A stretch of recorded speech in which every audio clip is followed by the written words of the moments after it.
Rob, you were recently trolled on Twitter, I believe, by a certain Susie Dent. Yeah. Over your misuse of grammar. Tell us what happened. Basically, I was tweeting. Don't want to show off, but I've been doing it. And I tweeted something, and then everyone, you know, when all the idiots start chipping in because you spelt something slightly wrong or it's a different turn of phrase, and then Susie had a go as well. But the thing is, Twitter is I think we've got them here. I'll do it in your voice. All right. Come on here for a bit of light-hearted weather and film-based bants. All of a sudden, everyone's on me case. Bring back Bebo. What did Susie come back with? You came back with... I needed a hyphen between light and hearted. Is that true, though? Do I need a hyphen? Yeah. Why? The problem is, I just say light-hearted. How do you say hyphen? How do you say the hyphen bit? You don't. What's the point? Well, it's like you don't say a question mark. You don't Yeah, but you say, do it in your voice. You go into the shops... Well, if I went going to the shop... No, but... Why is there a hyphen needed for that? Because Susie says there Exactly. is. Oh, sorry, I've sat here quite... Never question Dent's authority when I'm on this team. That's the first thing. Any more jokes about Dictionary Corner being boring, someone's going to get hurt.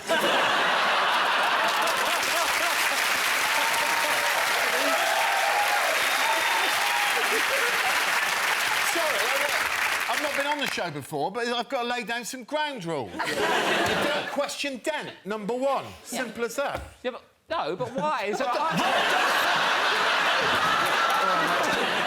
I didn't realise how big you was till you stood up, then I sat down. I wouldn't follow it through, I'm asthmatic. Susie, have you got any pre-show rituals? Well, Rachel and I have a Cats Down version of Snog, Marry, Kill for you, John and Sean. Well, I would like the results, please. Well, there's 2 kills and 1 snog. Well, no, you've got... Well, Snog, Marry, Kill, you've got a... I think we're dead, Jimmy. Joe,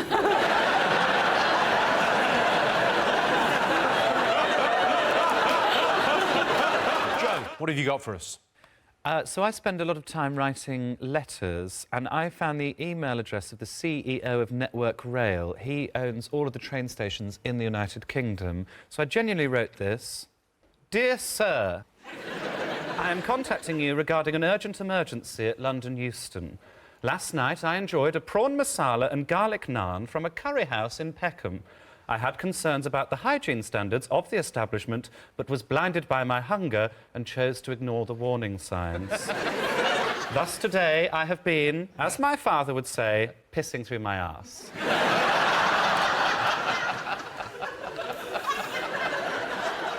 The reason this is relevant to you is that I currently find myself at London Euston train station without 30 pence. Some of you might be ahead of me on this. As your toilet facilities demand this fee and I'm about to explode, I am left in a most perilous position. I have managed to find some privacy and am currently perched behind a bin on one of the platforms near Delichet de France, desperately trying to hold in what I anticipate to be a towering, cascading waterfall of post-masala sadness. I was wondering if you might be able to lend me some of your £675,000 salary. Then I put in brackets, that would buy you 2.25 million train station toilet trips, you lucky bugger.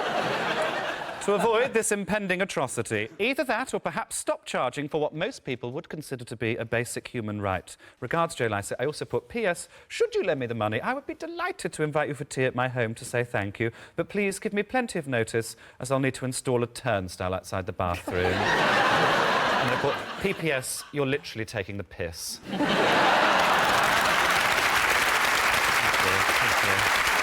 Now, Catherine, you've been living in Britain for quite a few years now, haven't you? Moved from Canada. Have you picked up any slang while you've been here? I love British slang. Like plonker, I enjoy. Love a good prat. Love, like, wind your neck in. Say that to someone in the street. Why don't you wind your neck in? Bollocks. Bollocks, that's, like, bad, but the dog's bollocks is great. Where you guys came up with that, I don't really know. Susie, where dog's bollocks? Dog's bollocks was a colon and a dash in printing slang, and they thought it looked like the dog's bollocks. That's what they called it. If you're looking at the colon, I think you're at the wrong end.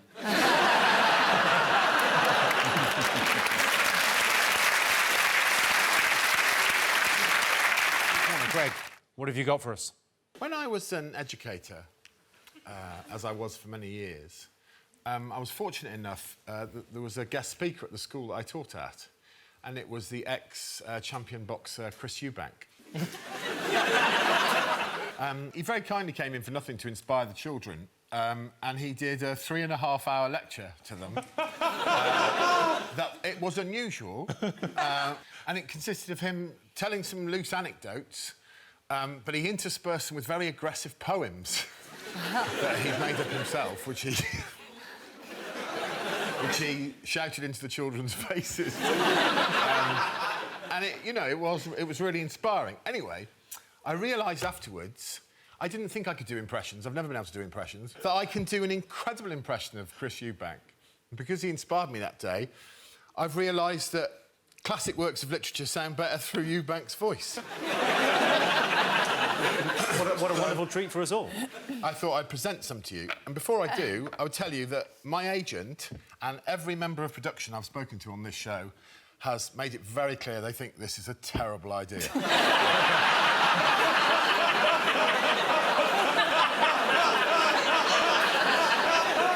That's coming after jumping on people. I take a while to get Chris's voice, so bear with me. I have to. No. It was the best of times.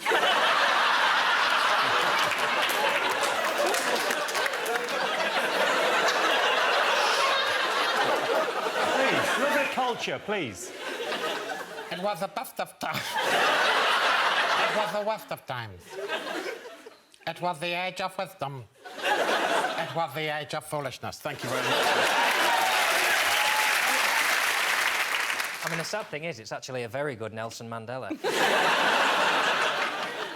Shall I compare thee to a summer's day? Thou art more lovely and more temperate. Rough winds just... You sound like one of the Compare the Meerkats. If Chris Eubank was here, he wouldn't be offended. That's how bad it is. Say, you know what, Greg? Say pugilist a few times. That gets me in right. That's his key word. I wasn't a fighter, I was a pugilist. Are you talking to me? Who the hell are you talking to? You sound like a villain in Danger Mouse. That's what you sound like. Never say evil one! What? I know what you're thinking.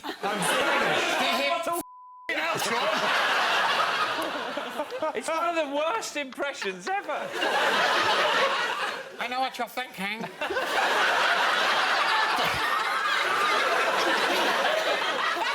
Did he fire 6 shots or 5? Well, to tell you the truth, in all this excitement, I kind of lost track myself. You've got to ask yourself one question. Do you feel lucky? What do you think? My name is Maximus.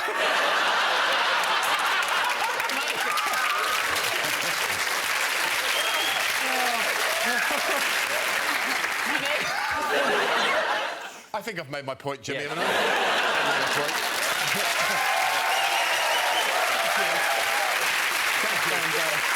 OK, Sean, what's your mascot?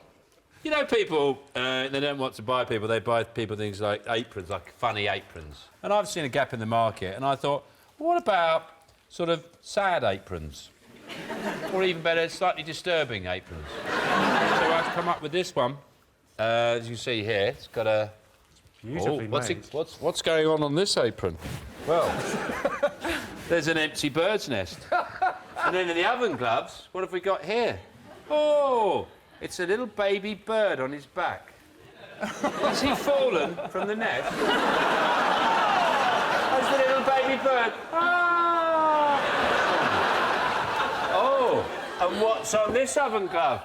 It's a hungry cat. And what's the hungry cat gonna do? He's gonna get the baby bird! That's my new range. OK, John, Catherine, your turn to pick the numbers. Before we continue, can we remove the bear? Because I feel like that's very threatening to a Canadian. They're not adorable. I don't know where they got this cute image. 3 people from my high school were eaten by bears, and that's true. I'll have a go at throwing the bear over there if you want. Yeah. That'd be fun. Yeah, why not? Let's try and throw the bear Over there. the human. I didn't realise it was this heavy.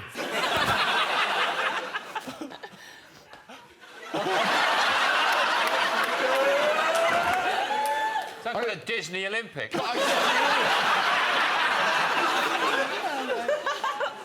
Was she a special athlete?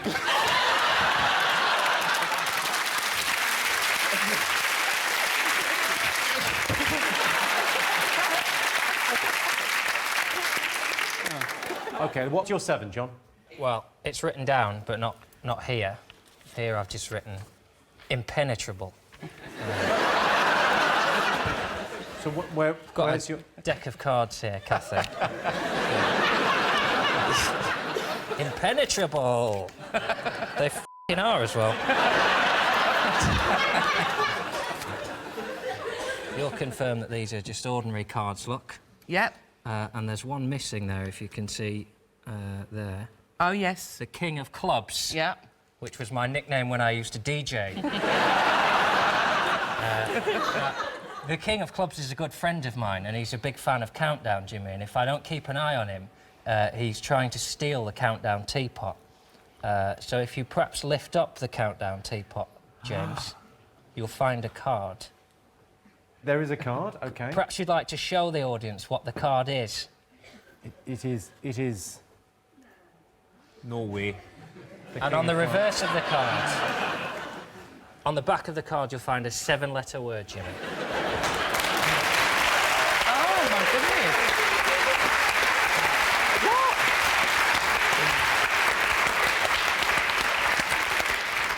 goodness. Impenetrable!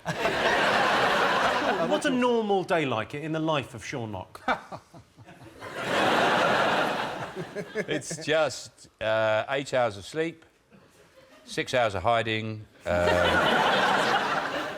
2 hours of sort of regret and apologies, hour of scratching, and then a bit of telly. Just to unwind. Really, it's like, that's basically what it is. I think a lot of people don't know about me. I'm incredibly organised. Like, for example, if I make tea, I don't make 1 cup of tea. I'll make a big batch of tea, and then I'll have a cup of tea, and then I'll freeze the rest of it.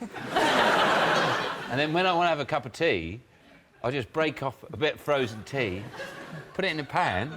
25 minutes later, I've got a lovely cup of tea without all the hassle. Just little... I just do really organised things like that. But yeah, I'm just organised. Always put a bit of butter on the knife before I go to bed.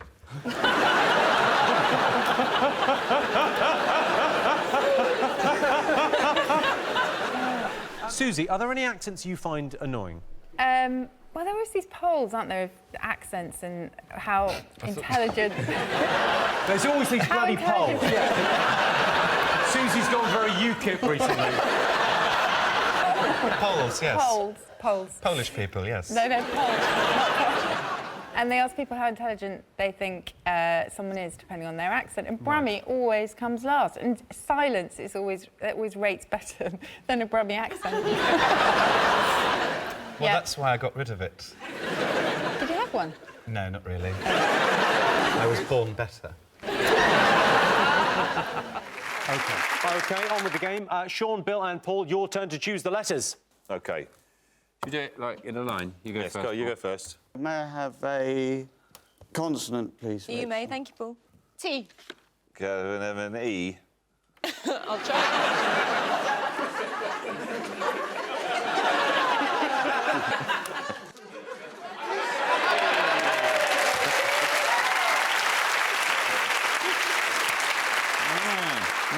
The consonant, please, Rachel. Thank you, Sean. S. Wouldn't it be good if we got testes? Can we have a T?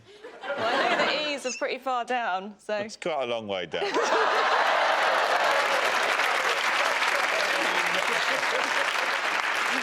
I wouldn't, you know, I wouldn't try and strain our relationship by asking for another E, but... This is not how the game is played. Well, I'm going to go for a consonant. OK. Yeah, right. F. Oh, yes, my turn. Just anything. Anything, thank you. U. And a consonant, please. G. Another vowel, please. Last one. Testi A. fuga! OK, and your time starts now. It's a dance, isn't it? Testi fuga. Hey, vamos! Vamos a bailar, testi fuga. Fuga testi. Haga testi fo. Oh, I don't know.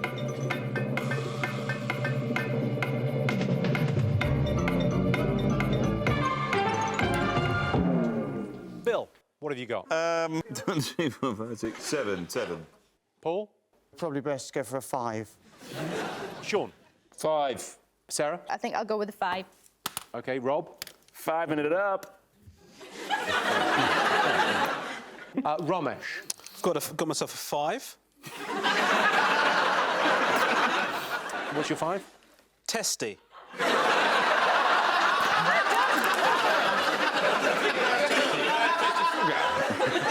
Susie, is testy in the dictionary? Not without the S, no. Testis is the singular. OK, Rob, what's your 5? Well, all the testy talk made me think feast. Can you go to me next? Can you go to me next? Sean? Because at a feast, you've always got a guest. And Sarah? And when the guests leave, you shut the gates. And Paul? When the gate goes, you get a gust. Yeah, but after all of that, you get time to gestate.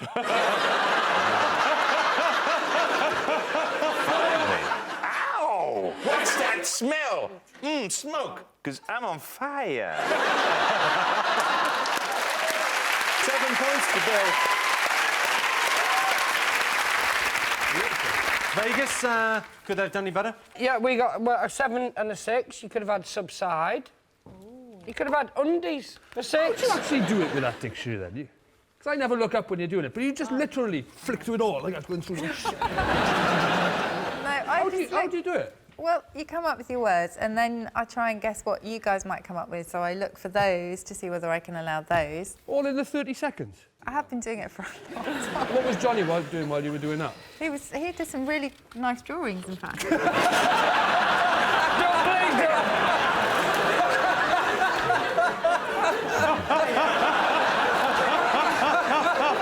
It's trying to look busy.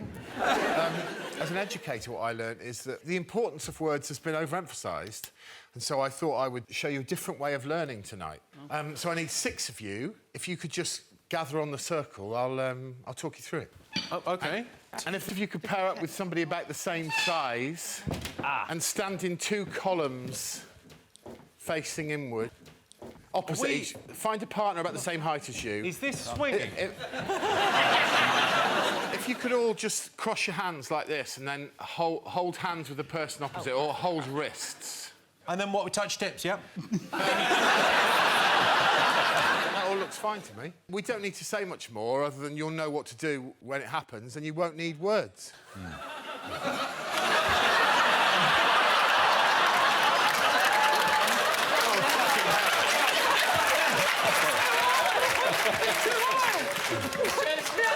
I suppose the only words you need are 21 stone, which is what I weigh.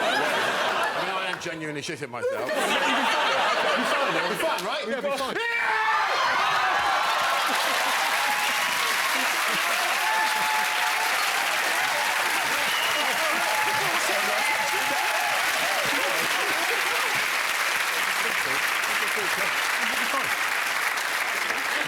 Does it hurt? Yeah.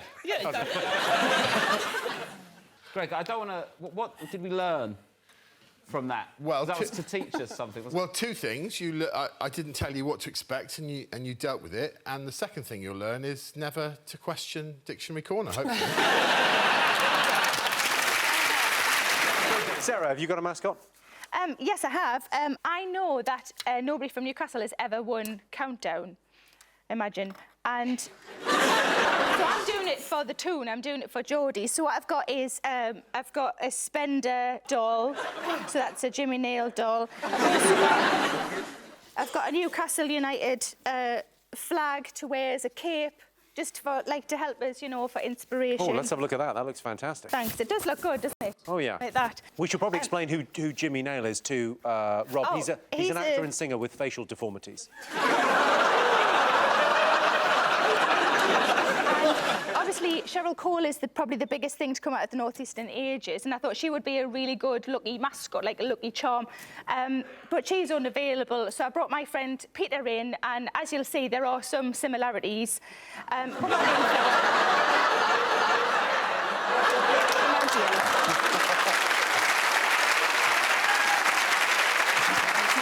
around, so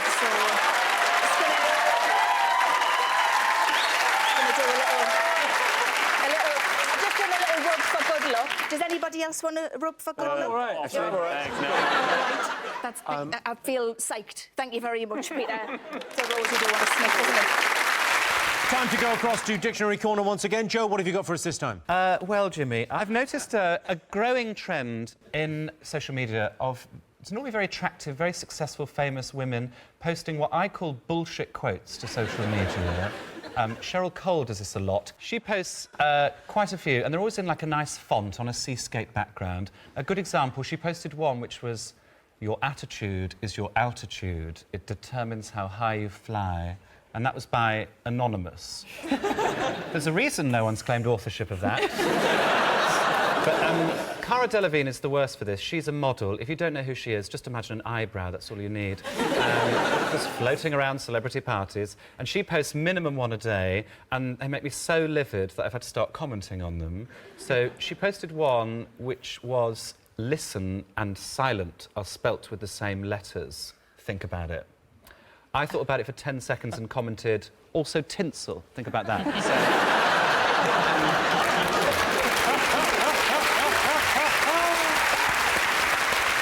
I've gone one further. I've set up my own hashtag. It's very modern. It's hashtag bullshit quotes I just made up. I have two rules. I can't have thought about the quote for longer than 10 seconds, and then I post it, whatever it is, tagging Cara Delevingne, Cheryl Cole, Laura Whitmore, the TV presenter, and sometimes Jamila Jamil. And it'll be things like, "Don't cry when it rains, the weather is weeping for us all." After I just made it up in 10 seconds means nothing. But my favourite one I've posted, which is, "Life is like a box of chocolates. It doesn't last long if you're fat."